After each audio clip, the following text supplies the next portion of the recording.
If your fireplace damper lever is bent and won't move, it's like your fireplace is stuck in the worst mood ever.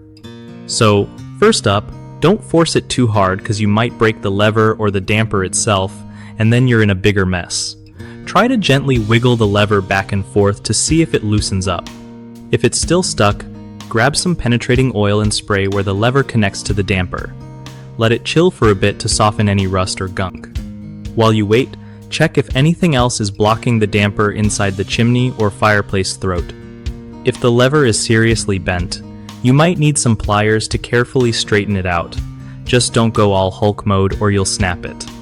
Sometimes the metal gets weak from heat and age, so if it feels brittle, think about replacing the whole damper assembly.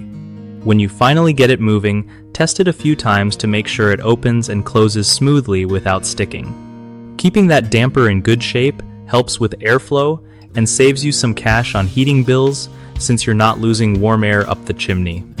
One of the biggest reasons a fireplace damper lever gets bent or stops working is because people try to yank it open or close when it's rusted shut. This can warp the metal or break the linkage. To fix this, apply penetrating oil regularly before using it and move it gently.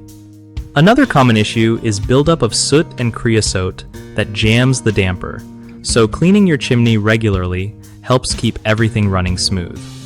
The third problem is old or cheap dampers that just wear out over time. In that case, upgrading to a better quality damper is your best bet for long-term use. BigHomeProjects.com is a solid spot for homeowners searching for trusted local contractors who actually know their stuff. It also helps contractors find real work by connecting them with people who need home projects done right, no headaches attached.